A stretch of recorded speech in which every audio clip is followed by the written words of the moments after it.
Bonjour à tous et bienvenue sur Monocommander où on parle du format Commander sur Magic the Gathering. Aujourd'hui, nouveau format de vidéo un peu plus court où on va se concentrer sur la construction d'un deck plutôt que sur une liste complète.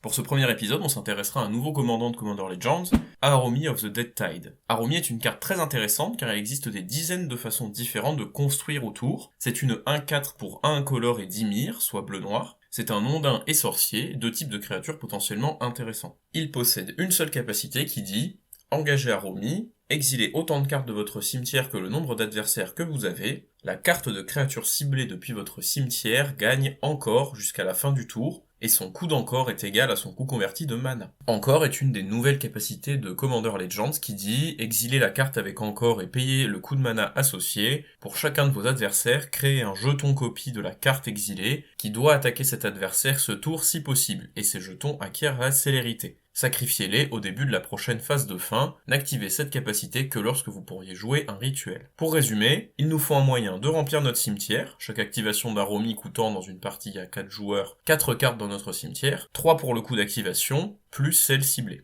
Il nous faut aussi de bonnes cibles à encore, qui peuvent être très variées. On a ainsi plusieurs axes de construction qui sont possibles, des créatures avec des effets d'arrivée en jeu, qui s'activeront 3 fois quand on utilise Aromie et pourront en plus attaquer, des créatures avec des effets de mort qui s'activeront aussi 3 fois, pourront attaquer, et s'activeront de toute façon à la fin du tour. Des créatures avec une capacité qui leur demande de s'engager, qui ne pourront alors pas attaquer, mais pourront utiliser cette capacité immédiatement grâce à la célérité. Des créatures avec des effets qui s'activent lorsqu'elles attaquent, et il est tout à fait possible d'exploiter l'ensemble de ces possibilités. On peut aussi choisir de ne se concentrer que sur une seule, grâce à certaines cartes qui peuvent augmenter les synergies, comme Panharmonicon. Je vais détailler ici quelques idées de cartes qui pourraient donner une identité spécifique au deck, mais avant ça, je vais parler de cartes qui paraissent très puissantes, quelle que soit la version d'Aromie choisie. Une des meilleures cartes en association avec Aromie est selon moi Intruder Alarm. Intruder Alarm est un enchantement pour 3 qui empêche les créatures de se dégager lors de la phase de dégagement, mais dégage toutes les créatures quand une autre arrive en jeu. Avec Aromie, non seulement Aromie se dégagera 3 fois consécutivement dès qu'on active une capacité d'encore, mais les créatures créées avec encore ce tour-ci pourront aussi se dégager 3 fois.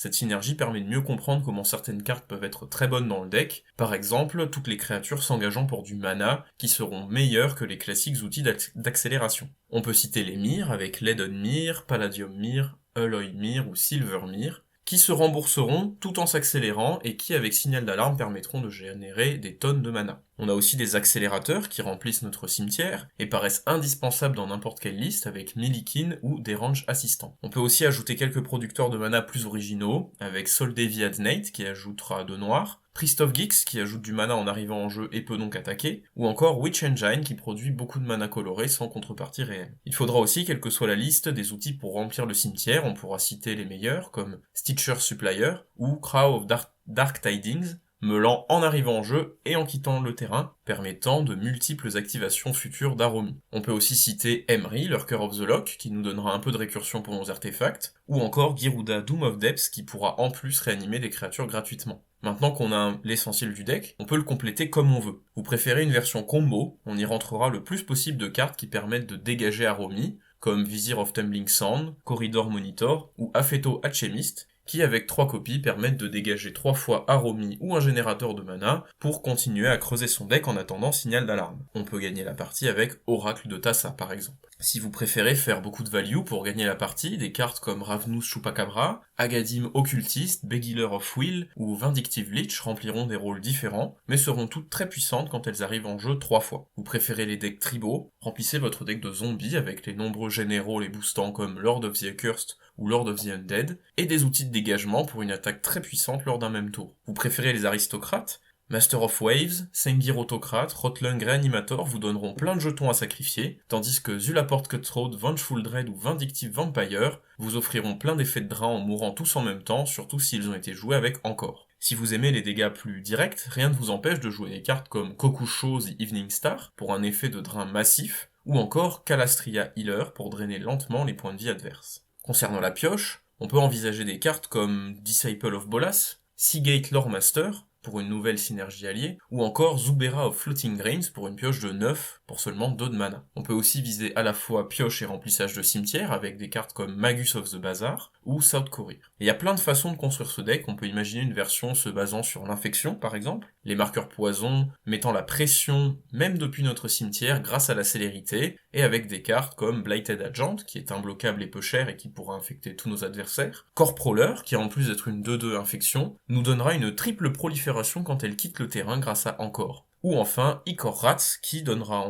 quant à eux 3 marqueurs poison en arrivant en jeu, et pourront également attaquer avec l'infection. A vous de créer la version qui vous plaît le plus, maintenant que vous avez les bases et les idées. On va s'arrêter là pour cette vidéo de deck building. Comme d'habitude, n'hésitez pas à liker, vous abonner, partager la vidéo si elle vous a plu, et laissez-moi un commentaire pour me dire si ce format de vidéo vous plaît, si vous aimeriez en voir plus, vous laissant un peu plus de place pour piloter vous-même les decks. Je vous mets à nouveau le lien du Discord en description si vous voulez venir jouer sur Cocatrix en draft Commander Legends, ou prochainement sur mon cube de Commander que je vous présenterai en live ou en vidéo bientôt. On se retrouve pour une prochaine vidéo dans peu de temps, c'était Mono Commander, bye.